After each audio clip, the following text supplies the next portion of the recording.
예수께서 길을 가실 때에 날때부터 맹인된 사람을 보신지라. 제자들이 물어 이르되, 랍비여, 이 사람이 맹인으로 난 것이 누구의 죄로 인함이니이까? 자기니이까 그의 부모니이까? 이 사람이나 그 부모의 죄로 인한 것이 아니라 그에게서 하나님이 하시는 일을 나타내고자 하심이라. 때가 아직 낮음에 나를 보내신 이의 일을 우리가 하여야 하리라. 밤이 오리니 그때는 아무도 일할 수 없느니라. 내가 세상에 있는 동안에는 세상의 빛이로라. 이 말씀을 하시고 땅에 침을 뱉어 진흙을 이겨 그의 눈에 바르시고, 실로암 못에 가서 씻으라. 실로암은 번역하면 보냄을 받았다는 뜻이라. 이에 가서 씻고 밝은 눈으로 왔더라. 이웃 사람들과 전에 그가 거린인 것을 보았던 사람들이 이르되, 이는 앉아서 구걸하던 자가 아니냐? 그 사람이라. 아니라 그와 비슷하다. 내가 그라. 그러면 내 눈이 어떻게 떠졌느냐?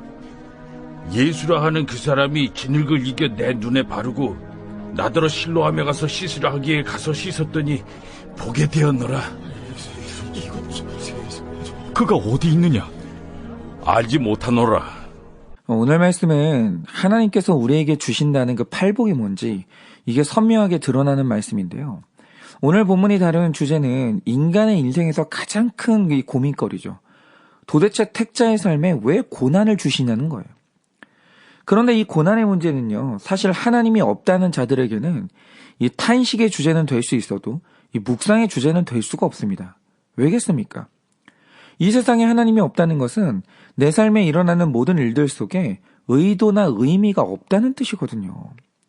그러니까 어떤 일이 일어났다, 그건 그냥 재수 없어서 일어났거나 내가 못나서 일어난 일인 거예요. 그러니까 하나님이 없다는 사람들에게 큰 고난이 찾아오면 그 둘 중 하나입니다. 죽도록 노력해서 극복하든지, 극복이 안 되면 그냥 내 팔자구나 하면서 수용하든지, 그런데 이도저도 아니면 회피로 자살을 하든지. 이거 말고는 거대한 고난 앞에서 불신자가 할 수 있는 해석 같은 건 아무것도 없다는 거예요. 그런데 이 고난의 문제를 놓고 하나님이 있다고 하면 그때부터는 이게 그냥 넘어갈 문제가 아닌 거예요. 왜입니까? 이 세상에 창조주 하나님이 계시다는 것은 일어나는 모든 일에 목적과 의도가 있다는 뜻이거든요. 그러니까 하나님이 창조하신다는 말의 뜻이 뭐냐면 고난도 그가 창조하셨다, 그 뜻이에요. 여러분, 오늘 아침에 참새 한 마리가 떨어져 죽었다. 그러면 하나님의 세계 안에서는 그거 우연 아닙니다. 모든 일이 다 고도의 지성을 가지고 세상을 이끌어 가시는 하나님의 목적과 의도가 있어서 그렇게 된 거예요. 그런데 우리가 초신자 때 배우는 게 뭡니까? 저는 그랬는데요. 세상 만물을 자기 뜻대로 움직이시는 하나님이 자기 아들도 아끼지 않고 십자가에 매달 만큼 저를 사랑하신다는 거예요. 그런데 이런 사건 앞에서 우리 심장을 더 두근거리게 하는 게 뭐냐면 나를 사랑하는 그 하나님이 나에게 복 주기를 원하신답니다. 그래서 제가 어릴 때 이 복에 대해서 배울 때 제 앞날이 너무 기대가 되는 거예요. 그래, 내가 하나님의 아들인데 그러면 하나님이 내 인생에 도대체 뭘 베풀어 주실까? 혹시 하나님이 나에게 엄청난 지능을 주셔서 명문대를 보내려고 그러시나? 그래서 저는 어릴 때 제가 앞으로요, 스카이 대학 입학 원서를 쫙 펼쳐놓고 셋 중에 집에서 가장 가까운 데를 골라서 가게 될 줄 알았어요. 왜냐하면 저는 복 받을 사람이거든요. 진짜 그랬습니다. 그런데 이게 아니면 하는 일마다 잘 돼서 엄청난 돈을 벌고 많은 11조로 영광 돌리게 하려고 그러시나? 그게 아니면 나는 엄청나게 유명한 연예인이 돼서 사람들이 다 보는 시상식에 세운 다음에 생중계되는 TV 앞에서 하나님을 증거하게 하려고 그러시나? 이런 식으로 하나님이 나에게 주실 복들을 내가 그리면서 기대하고 살았어요. 그런데 살다 보니까 너무 혼란스러운 게 뭐냐? 삶이라는 게요. 내가 원했던 일이 안 일어나는 정도면 괜찮아요. 그 정도면 뭐 살아갈 수 있습니다. 그런데 하나님이 살아계시면 나한테 이런 일이 일어날 수 있나? 그가 나를 사랑하시면 나에게 이런 것들을 베푸실 수 있나? 그런 고난들이요, 계속 터지는 거예요. 제가 처음에 이 기도의 은혜를 체험한 게 초등학교 5학년 때거든요. 제가 그때 한 번 자리에 앉으면요 3시간씩 기도했습니다. 초등학교 5학년짜리가. 그래서 한창 뜨겁게 기도할 때는요, 저는 정말 제 아버지 교회가요, 전국에서 제일 큰 교회 될 줄 알았어요. 그런데 웬걸요? 기도하는데 사람들이 계속 떠나요. 그래서 더 절박하게 기도해도 교회는 계속 힘을 잃어가요. 그뿐인가요? 그렇게 기도하고 애를 쓰는데 아버지는 교통사고가 나서 감옥에 가질 않나. 그 모습을 보고 목회자 가정의 큰아들은 하나님이 없다고 선언을 하는 거예요. 그리고 저 역시도 복 주신다는 말씀만 믿고 그렇게 열심히 기도하고 충성했는데 복이 아니라 고난이 오니까 기도의 동력이 상실되는 거예요. 그러니까 이때까지 제 머릿속에서 고난과 복은 서로 반대 개념이었습니다. 복은 고난이 아니고 고난은 복이 아닌 거예요. 그리고 오늘 말씀에 나오는 제자들도 고난에 대해서 저랑 똑같은 개념을 가지고 있었어요. 그러니까 저만 그런 게 아닙니다. 여러분, 아직까지 오늘 말씀의 배경은 예수님이 초막절을 지키기 위해서 예루살렘에 머무르러 계시는 상황인데 1절을 보시면 예수님과 제자들이 함께 길을 걸어가지고 계셨어요. 그런데 그날 맞은편에서 맹인이 된 사람을 마주치게 됩니다. 그런데 성경의 기록을 보면 그가 맹인이 된 것은 후천적인 사건이 아니라 날 때부터 시력을 잃고 태어났다, 이렇게 기록하고 있어요. 그런데 어찌된 일인지 제자들이 그 사실을 알고 있었습니다. 그러니까 이 제자들이 이날 이 사람을 보면서 의문이 생긴 거예요. 이 사람은 날 때부터 눈으로 본 적이 없으니까 하늘이라는 게 어떻게 생겼는지, 땅이라는 건 또 어떻게 생겼는지, 이 색깔이라는 것의 개념이 뭔지 아무것도 보지 못하는 극심한 고난을 당하고 있는 거예요. 그런데 문제는 이 사람이 당하는 이 고난이 본인이 미처 죄를 짓기도 전에 태어날 때부터 시력을 잃었으니 이게 아무리 봐도 이 사람의 죄 때문에 받는 벌은 아닌 것 같고, 그러면 부모가 죄를 지어서 자식이 이런 벌을 받는 건가? 이런 의문이 생긴 겁니다. 그러니까 이 질문의 내용을 볼 때 느껴지는 게 뭐냐면 제자들은요, 고난 안에 선한 게 있다라고 생각도 안 해본 거예요. 그런데 3절을 보면 이 질문에 대해서 예수님이 대답을 주시는데 너무 놀라운 답을 주시는 겁니다. 그게 뭡니까? 맹인이 오늘 고난을 당하는데 이건 이 사람이나 그 부모의 죄로 인한 게 아니야, 이러시는 거예요. 그런데 우리가 먼저 이 예수님의 답에 대해서 분명히 해야 될 게 있습니다. 그게 뭐냐? 여러분, 먼저 사람이 죄를 지으면 다 벌을 받나요? 아니요. 죄를 지어서 더 부자가 되는 사람도 있고요. 얼마 전에 미국에서 입시 비리가 터지기도 했지만 죄를 지어서 남들보다 경쟁에서 앞서는 사람도 분명히 있어요. 여러분, 죄가 안 걸리면요, 죄는 그 사람을 큰 부자로 만들어주기도 하고 승리하게도 만들어줘요. 그러니까 모든 사람이요, 죄를 지으면 그게 고난으로 연결되는 게 아니에요. 그런데 우리가 분명히 알아야 될 사실이 있습니다. 그게 뭐냐? 택자는 죄를 지으면 반드시 고난당해요. 반드시. 요나서를 보면 이게 너무 잘 드러나는데요. 요나가 어느 날 하나님의 뜻에 거역해서 니느웨가 아닌 다시스로 도망을 갑니다. 죄를 지은 거죠. 그런데 요나가 탄 배가 바다 한가운데서 무서운 풍랑을 만나요. 그러니까 엄청난 고난이 다가온 거죠. 그런데 신기한 건 그 배에 탔던 사람 모두가 이 풍랑은 자연현상이 아니라 하나님이 주시는 메시지라는 걸 포착해요. 그래서 그 자리에서 도대체 이게 누구 때문에 온 풍랑인지 알기 위해서 제비를 뽑는데 그 제비에서 딱 나온 이름이 뭡니까? 그 배에 탔던 유일한 택자, 요나예요. 그러니까 이날 하나님은 이 고난의 원인이 택자가 저지른 죄 때문이라는 것을 분명히 하시는 거예요. 그걸 하나님이 그 많은 사람 중에서 딱 집어내시는 거예요. 네가 이 고난의 원인이라는 거죠. 바로 이겁니다. 여러분, 불택자가 죄를 지으면 그게 다 고난으로 연결되지는 않아요. 죄를 지어서 더 부자 되기도 하고 죄를 지어서 경쟁해서 이기기도 해요. 그런데 택자의 죄는 반드시 고난으로 이어져요. 반드시. 여러분, 히브리서가 말하는 바 죄를 지었는데 고난이 없다. 그는 사생자요 친아들이 아닌 거예요. 그런데 친아들은 죄 지으면 매 맞아요. 반드시 그렇습니다. 그런데 이 불택자의 삶에도 고난이 오기는 와요. 죄의 결과로. 그러면 택자가 당하는 고난과 불택자가 당하는 이 고난의 차이가 뭔가? 자, 그 고난에 빛으로 나가는 출구가 없으면 그건 그냥 징벌이에요. 그게 지옥이죠. 여러분, 지옥은 죄 때문에 받는 징벌의 장소가 맞거든요. 그런데 지옥의 특징이 뭐냐? 출구가 없어요. 한번 들어가면 빛이 없는 거예요. 그게 이제 불택자가 당하는 고난인 거죠. 그런데 그 고난의 빛으로 나가는 출구가 있다. 그건 그냥 징벌이 아니라 섭리라고 하는 겁니다. 여러분, 마찬가지로 이 관점에서 3절을 보시면 예수님이 말씀하시길 지금 이 사람이 당하는 고난은 자신이나 부모의 죄 때문에 당하는 고난이 아니라는 거예요. 왜냐? 이 말 뜻은 정말 이 사람이나 그 부모가 죄를 안 지었다는 뜻이 아니고요. 하나님이 이 사람에게 주신 고난은 징벌이 아니라는 거예요. 이거는 하나님이 하시는 일을 나타내는 고난, 즉 이 고난이 빛으로 연결된 출구가 있는 고난이라는 거예요. 이건 징벌이 아니라 섭리라는 거죠. 여러분, 이게 얼마나 큰 차이입니까? 예를 들어서 어떤 사람이 길고 어두운 터널을 지나고 있어요. 그런데 이 터널의 끝에 빛으로 나가는 출구가 없어요. 그러면 우리는 이것을 미궁이라고 합니다. 여러분, 이 미궁은요, 답이 없는 절망이에요.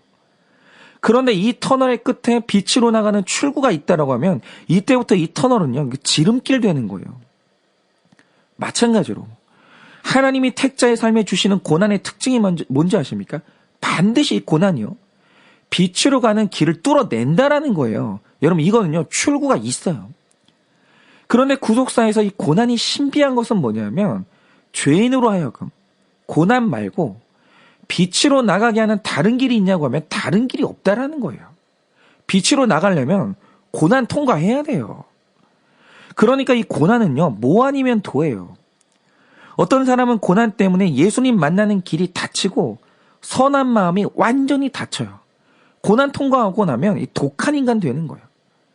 그런데 어떤 사람은 고난 때문에 빛 대신 예수님과의 길이 열리고 고난 때문에 말씀이 들리고 오히려 이타적인 마음이 열리는 거예요. 그러니까 악한 인간에게 가장 악하고 독한 열매를 맺게 하는 게 뭐냐? 그 고난이에요. 그러니까 그 마음에 불타는 분노를 품고 있다가 범죄로 폭발하는 사람들을 보면 분명히 그 원인에는 고난이 있거든요. 그런데 남들은 죽었다 깨어나도 못할 선한 적용을 해내시는 분들이 있어요. 죄인인데 선한 열매를 맺어요. 그럼 그 선한 열매의 원인이 뭔지 아십니까? 그것도 반드시 고난이에요. 그러니까 하나님이 주시는 섭리로서 고난은 반드시 그것이 빛이라는 출구와 연결되어 있어요. 택자의 고난은 반드시 그러합니다. 그리고 오늘 예수님의 치료 과정을 보면 그거를 아주 분명히 보여주는데요. 여러분 6절을 보시면 이 고난, 이 맹인에 대한 예수님의 첫 처방이 뭡니까? 흙에 침을 뱉어요. 그래서 그 흙을 진흙으로 만드신 다음에 그걸 눈에 쩍쩍 바르시는 거예요. 그런데 어떤 사람들은 여기에 어떤 신비한 명약의 치료 효과 이런 게 있다고 생각하거든요. 그런데 그런 거 없습니다. 여러분 여기서 침을 뱉는다는 것의 의미가 뭔지 아세요? 그 사람을 향한 가장 큰 무시와 경멸의 표현인데, 그래서 예수님이 당하신 고난의 기록을 보면 거기에 침뱉음 당했다는 게 꼭 기록돼 있어요. 이유는 이게 예수님이 당하신 무시가 얼마나 심했는지를 표현하거든요. 침뱉음은 그런 거예요. 제일 더러운 거. 그리고 흙과 먼지는 잔치집에 들어가기 전에 반드시 씻어내야 되는 더러움의 상징이에요. 그런데 보세요. 안 그래도 앞을 보지 못해 고난당하는 이 어둠 가운데 있는 사람에게 예수님이 더하시는 게 뭐냐면 고난을 더하는 거예요. 거기에 모욕과 더러움을 더 붙이시는 거예요. 그리고 명하시는 게 뭐냐? 이 어두움과 수치와 더러움을 안고 실로암에 가서 씻으라는 거예요. 그런데 여러분, 오늘 본문에서 이 사람들을 씻으라고 가라고 하는 이 실로암 못이 어떤 곳인 줄 아십니까? 바로 이 실로암이 오늘 말씀의 하이라이트인데요. 이 실로암 못을 판 게 히스기야예요. 근데 히스기야가 이 실로암을 어떻게 파게 됐냐? 히스기야가 나라를 다스리던 어느 날 이 아수르 왕 사네립이 대군을 이끌고 예루살렘 성을 포위하게 됩니다. 그러니까 이게 한계치에 극심한 고난이 온 거죠. 그러니까 그대로 가다 보면 그 성 안에 있는 사람들은 다 굶어 죽고 말라 죽는 거예요. 그런데 이 고난이 찾아오자 고난 때문에 히스기야가 한 일이 뭔지 아십니까? 완전히 포위가 된 한계치의 고난 속에서 버티려면 물이 있어야 되는데 예루살렘 성 옆에 기온샘이 있기는 있었어요. 그런데 문제는 뭐냐? 지금 성벽은 아수르 군대가 둘러싸고 있으니까 이 물을 얻으려면 땅 밑으로 터널을 뚫어야 되는 거예요. 저는 이게 기도를 상징한다고 생각하거든요. 그런데 평안할 때 이 기도를 뚫을 수 있냐라고 하면 깊이 못 뚫어요. 그런데 한계치에 기도를 해야 되는데 이 터널을 뚫어야 되는데 이 터널을 얼마나 깊이 뚫어야 되느냐? 무려 530m를 뚫어야 돼요. 그래서 이게 평안할 때는 이런 터널이 뚫리지가 않아요. 기도의 터널이 뚫리지는 않는 거예요. 그런데 한계치의 고난이 오니까 살기 위해서 기온샘과 예루살렘 성을 연결하는 터널을 뚫기 시작하는데 이게 당시 기술로는 굉장히 어려운 기술이라 실패할 확률이 높았어요. 그런데 이 고난의 상황에서 살아내려면 이 방법밖에 없으니까 시도를 한 거죠. 깊이 들어간 거예요. 그런데 이 고난 때문에요. 이게 뚫려요. 여러분 이 터널이 뚫리는 겁니다. 여러분 고난은요. 기도를 깊이 들어가게 한 다음에 영적인 세계를 뚫는 힘이 있어요. 그래서 모든 막힌 고난의 때 이 기온샘에서 예루살렘 성문 안으로 생명샘이 들어오기 시작한 거예요. 그런데 그 샘의 이름이 뭐냐? 이게 바로 실로암 연못이에요. 바로 이게. 가장 극심한 고난의 때 뚫어낸 연못. 그런데 오늘 예수님이 명하시는 게 뭡니까? 너는 이 실로암으로 가라는 거예요. 그런데 오늘 이 명령이 여러분 이 말씀에 순종해서 이 맹인이 말씀에 순종해서 생명수의 상징인 실로암으로 갔다라는 거죠. 그러면 여러분 이 맹인은 어떻게 이 말씀에 순종을 했겠어요? 그의 몸에 딱 들러붙은 어두움과 침뱉음과 수치와 이 진흙의 더러움이 있으니까 실로암으로 안 갈 수가 없는 거예요. 그거 씻으려면 갈 수밖에 없는 거죠. 여러분 이상한 건 이 사람에게 오늘 한계치의 고난이 계속 오는데 고난이 있으니까 이 고난이 실로암으로 가는 길을 뚫어내더라는 거예요. 그런데 이 맹인은 실로암에서 내 눈이 낳는 체험을 통해서 결국 저 볼품없는 예수가 내 구원의 빛 대신 메시아인 것을 알아보게 됩니다. 여러분 바로 이거예요. 보면은 완전히 술독에 빠져서 인생이 파탄난 사람들이 있거든요. 그런데 그 사람이 왜 그렇게 되는지를 보면 어김없이 그 이유가 고난이에요. 여러분 고난이 사람 인생을요 빠져나오지 못하는 미궁에 빠뜨리는 게 맞아요. 그런데 또 분명한 것은 우리 중에 생명의 샘인 말씀이 뚫리고 기도가 뚫리고 믿음이 밀고 들어와서 예수 믿고 새 사람 되는 사람이 있어요. 그런데 이 사람이 살아나는 원인이 뭔지를 보면 그것도 어김없이 그 고난이에요. 여러분 지금 최근에 우리나라에서 그 너무나 아름답게 퍼지고 있는 이야기가 하나 있거든요. 여러분도 다 아실 텐데 어떤 치킨집 사장님이 부모 없는 형제에게 돈도 받지 않고 이 치킨을 대접하고 심지어 그 치킨 먹는 아이를 보니까 머리가 너무 길더래요. 못 깎아서.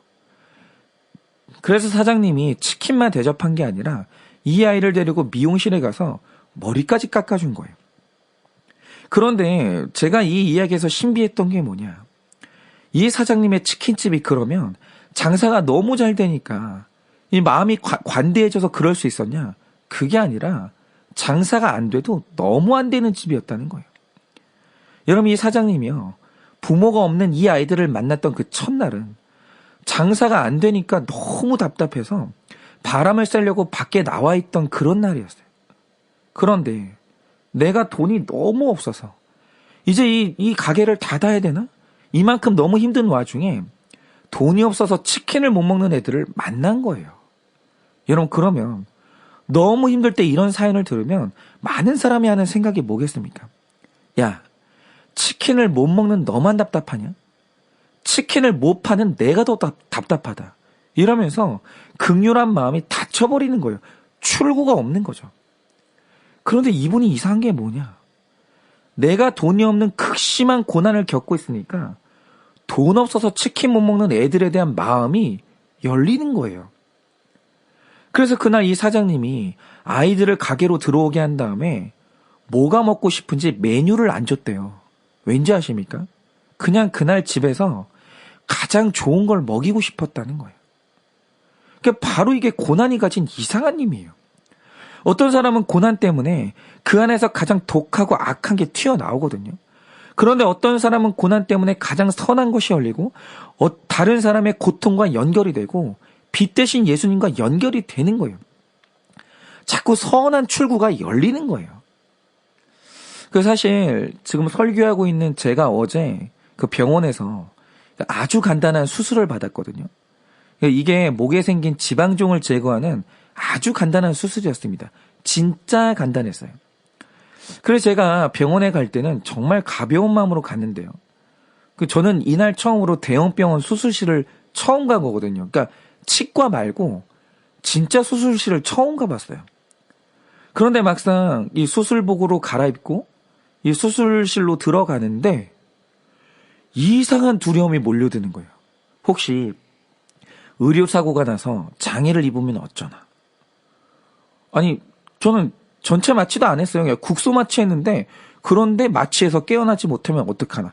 뭐 이런 말도 안 되는 걱정이 다 되는 거예요. 그러면서 그 간단한 수술을 하는데 그렇게 두렵고 떨리더라고요. 그런데 신기한 게 뭔지 아십니까? 저는요, 생명과 아무 상관없는 이 간단한 수술을 하면서도 이렇게 떨리는데 갑자기 그 순간 정말 그 힘든 암 수술을 하셨던 여러 가지 수술을 하셨던 다른 성도님들은 마음이 어땠을까? 이 생각이 있잖아요. 수술 받는 내내 드는 거예요. 정말 그랬습니다. 그러면서 그동안 수술하셨던 성도님들 얼굴이 다 지나가는 거예요. 그러니까 이 고난도 아닌 것 같은 두려움이요. 다른 성도님들의 두려움을 채우라는 문을 열어주는 거예요. 여러분 마찬가지로 성경이 말하는 바 고난 중에서 가장 아름다운 고난이 뭔지 아십니까? 그게 핍박이거든요.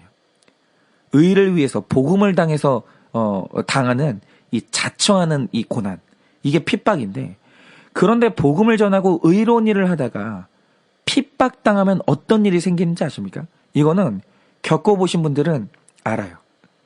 핍박당하잖아요. 그러면 그 순간 십자가를 지셨던 예수님의 고통과 연결되기 시작하면서 예수님을 체험하는 문이 열려요. 이런 핍박당하는 사람 치고 예수님을 못 만난 사람은 아무도 없어요. 그래서 마태복음 5장 10절에 뭐라고 말씀하십니까? 의를 위하여 핍박받는 자는 복이 있나니 천국이 저희 것이며, 이렇게 말씀하시는 거예요. 그래서 이 구속사에서 고난은요, 정말 신비한 이 하나님의 섭리가 되는 겁니다. 그리고 고난은요, 축복이에요. 고난이 아니면요, 안 열리는 게 있고 안 되는 게 있는 거예요. 여러분 정말 너무 사랑하는 성도 여러분, 오늘 여러분에게는 어떤 고난이 찾아오셨습니까? 그게 내가 지은 죄로 인한 고난일 수도 있고, 복음을 전하고 의를 행하다가 이 당한 핍박일 수도 있어요. 그런데 오늘 말씀을 보니 그 고난이 예수 그리스도와 만나는 생명의 통로이고 내 안에 선한 것이 솟아나는 아주 아름다운 빛의 통로라고 하십니다. 그러니 고난 끝에 있는 이 하나님의 섭리를 믿으시고 인내 가운데 그 고난을 잘 통과하셔서 반드시 그 고난 끝에 하나님이 예비하신 생명수를 마시는 여러분 되시기를 예수님의 이름으로 축원을 드립니다.